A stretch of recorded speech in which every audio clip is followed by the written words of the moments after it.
নবীজির প্রিয় 4টি কথা। নাম্বার 1 সুবহানাল্লাহ, নাম্বার 2 আলহামদুলিল্লাহ, নাম্বার 3 লা ইলাহা ইল্লাল্লাহ, নাম্বার 4 আল্লাহু আকবার। প্রিয় দর্শক, আসসালামু আলাইকুম। আমি ফাতেমা বলছি নারায়ণগঞ্জ থেকে। সবাইকে ওয়েলকাম জানিয়ে শুরু করছি আজকের রান্না ব্লগ। আশা করছি পুরো ভিডিওটি শেষ পর্যন্ত দেখবেন। ইনশাল্লাহ পুরো ভিডিওটা দেখলে আপনাদের কাছে কোথাও না কোথাও ভালো লাগবেই। সকাল সকাল হচ্ছে সকালকার নাস্তা খাওয়া হচ্ছে। এরপর হচ্ছে কিছু ফল আনছিল, সেগুলো গুছিয়ে রাখলাম। বাজার থেকে মোরগ আনলো, সেগুলোকে কেটে কুটে গুছিয়ে রাখবো আর কিছুটা রান্না করব। তো এই যে মোরগগুলোকে কেটে পিস টিস করে তারপর হচ্ছে আমি রেখে দিব। এই যে এভাবে কেটে আমি পিস করে নিচ্ছি, সেটা হচ্ছে রোস্টের জন্য। আর বুকের যে মাংস থাকবে সেগুলোকে ছোট ছোট করে কেটে বিরিয়ানি রান্না করব। আজকে শুক্রবার, তো প্রায় শুক্রবারই আমাদের বিরিয়ানিটা বেশি খাওয়া হয়। যদি বিশেষ মেহমান থাকে তাহলে পোলাও মুরগিটা বেশি থাকে, কিন্তু এমনিতে আমরা বেশিরভাগই রান্না করা হয় বিরিয়ানি, কারণ আপনাদের ভাইয়া আমরা সবাই পছন্দ করি তাই। তো এই যে এই পাশে শেফালি হচ্ছে থালাবাটি ধুয়ে নিয়েছে, এখন হচ্ছে সিঙ্কের এখানে ক্লিন করে নিচ্ছে।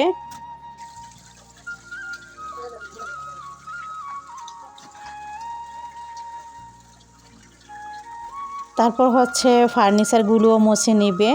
আমি হচ্ছে সেই ফাঁকে রান্নার যে কোটাকাটি ছিল সেগুলো গুছগাছ করে তারপর হচ্ছে চিকেনটাকে যে মাখিয়ে নিয়েছিলাম হলুদ গুঁড়া না, মরিচের গুঁড়া আর লবণ দিয়ে, তো সেটাকে এখন ভেজে নিচ্ছি।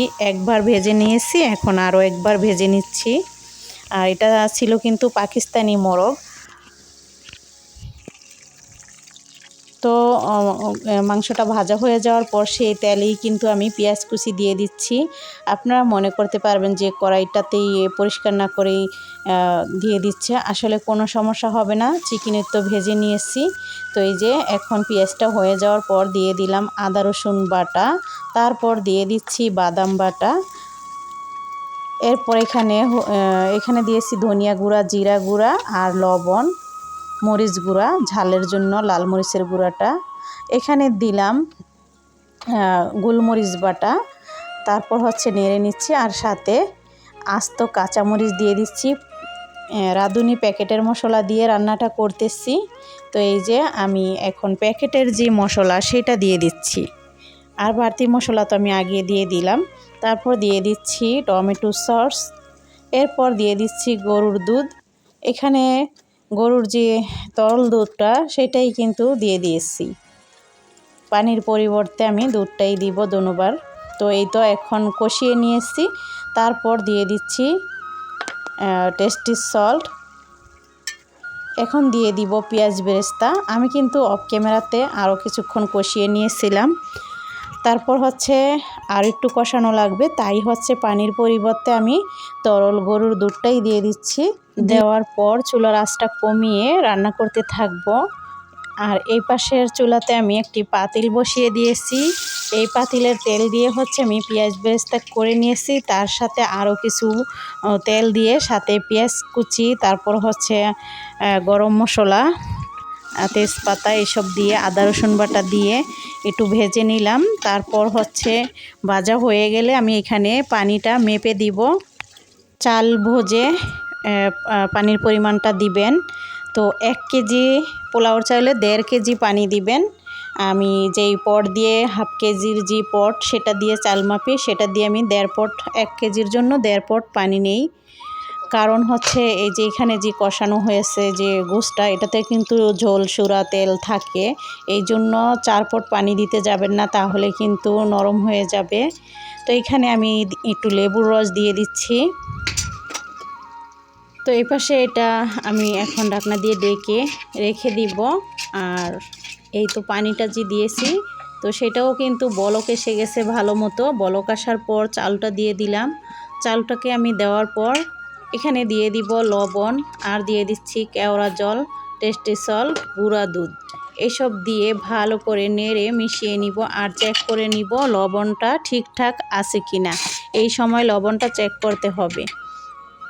তারপর হচ্ছে এই যে কিছুক্ষণ পর বলক আসার পর পানিটা যখন সমান সমান হয়ে গেছে সেই সময় আমি সেই রান্না করা মুরগির গোশটা ঢেলে দিলাম, দিয়ে ভালো করে মিশিয়ে নিব। এরপর ঘি দিয়ে দিলাম, ঘিটা একদম পরেই দিতে যাবেন। আর দেওয়ার পর হচ্ছে আমি ভালো মতো এরকম দমে দিয়ে দিচ্ছি। দেখুন একটি তাওয়ার উপর বসিয়ে চুলার আঁচটাকে কমিয়ে এখন আমাদের যে অন্য কাজ সেগুলো সেরে নিব। তো এই যে আমি হচ্ছে এখন ঢাকনা উঠিয়ে এখানে কিছুটা কিশমিশ দিয়ে দিচ্ছি আর পেঁয়াজ বেরেস্তাও দিব। তার আগে নেড়ে উপর দিয়ে এরপর দিয়ে চলে যাব। তো এই যে আরেকটু ফুটবে, এখনও পুরোপুরি ফোটে না দেখা যাচ্ছে। তারপর দিয়ে দিচ্ছি পেঁয়াজ বেরেস্তা, আবার একটু ঘি দিলাম আর দিয়ে দিব পেঁয়াজ বেরেস্তা আর কিশমিশ দিয়ে ঢাকনা দিয়ে ডেকে দমে রেখে চলে যাব গোসল করার জন্য। গোসল করে নামাজ পড়ে তারপর হচ্ছে খাবারের জন্য বেড়ে নিব। ততক্ষণে আপনাদের ভাইয়া কিন্তু নামাজ পড়ে চলে যাচ্ছে নামাজ পড়ার জন্য। আর শেফালি এই পাশে ঘর মুছতেছে। তো নামাজ পড়তে চলে গেলে আমরাও কিন্তু এই ফাঁকে নামাজ পড়ে এরপর সালাদ টালাদ থাকলে সেগুলোকে কেটে রেডি করে রাখবো।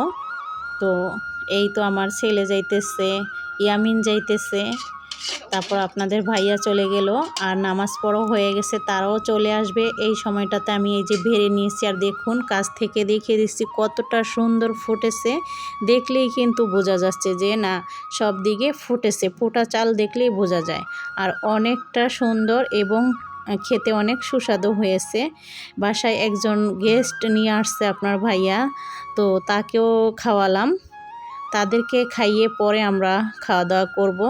তো দেখুন এই যে আমি বেড়ে টেড়ে রেডি করে এরপর চলে যাব আর আপনার ভাইয়া তাদেরকে নিয়ে খাওয়া দাওয়া করে নিবে। এই তো নামাজ পড়ে কিন্তু চলে আসছে, সাথে কিন্তু এই যে আরেক ভাইকে নিয়ে আসলো আর সাইফুল ইয়ামিনও কিন্তু এখন চলে আসছে, ওরাও বসে পড়ছে।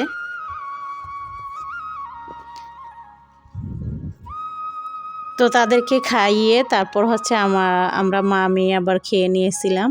তো এখানে 2 7 আপ আর হচ্ছে মজু ঢেলে নিলাম।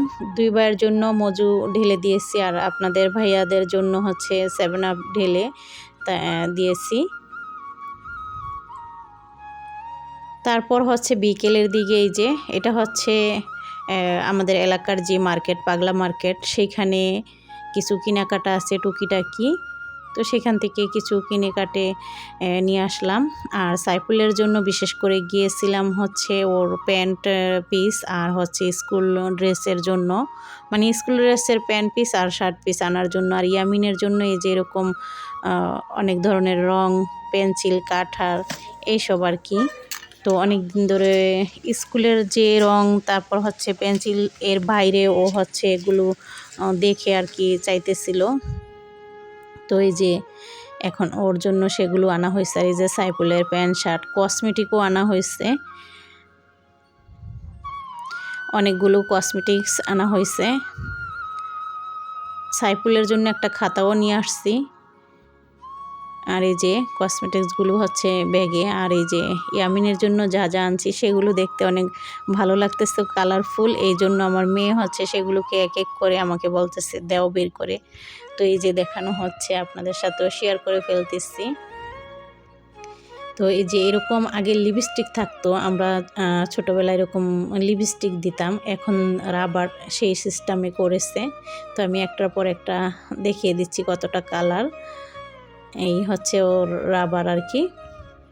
আর ড্রয়িং খাতা, স্কুলের খাতাই আলাদা, এটা বাসায় আর কি ও অন্য দুষ্টামির পরিবর্তে যদি ড্রয়িং করা শিখে ওর হাতের চর্চাটা ভালো থাকবে, অনেক কিছু শিখতে পারবে এই জন্য।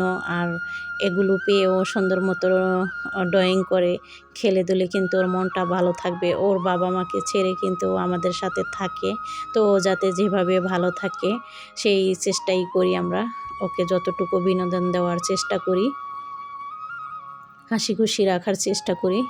তো এই যে সুন্দর একটি ফুল এঁকে ফেলেছে, তাই না? ইয়ামিন হচ্ছে আমার দেবরের ছেলে।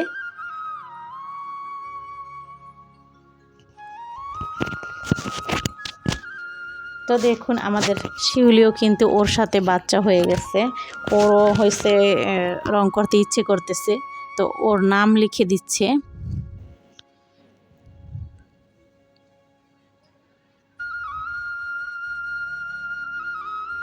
এই যে ওরা তিনজনে এই রঙলে অনেক দুষ্টামি করতেছিল। সাইফুলও কিন্তু এই পাশে আছে, ও হচ্ছে স্লাইম নিয়ে খেলতেছে ওর কাছ থেকে। আসলে বড়রাও কিন্তু ছোটদের সাথে ছোট হয়ে গেছে। এই যে এভাবে যে পড়া যেগুলো দিবে সেরকম চিহ্ন করে নিয়ে আসার জন্য ওকে বুঝিয়ে দিল। এটা আর্ট করার পর আবার হচ্ছে বইয়ের যে পিক, সেইখান থেকেও পিক ওকে দেখাচ্ছে যে এরকমভাবে পিক তুলে নিয়ে তারপর হচ্ছে এটাকে সেমভাবে ড্রয়িং করে তোমাকে দেখাচ্ছি। তো এই যে ওকে হচ্ছে সেমভাবে দেখাইতেছে, ও মিলিয়ে মিলিয়ে দেখতেছিল। তো আশা করছি আজকের এই ভিডিওটি আপনাদের কাছে ভালো লেগেছে। কেমন লাগলো কমেন্ট করে অবশ্যই জানাবেন। আবারও নতুন ভিডিও নিয়ে চলে আসবো। ততক্ষণ ভালো থাকবেন, সুস্থ থাকবেন। আল্লাহ হাফেজ।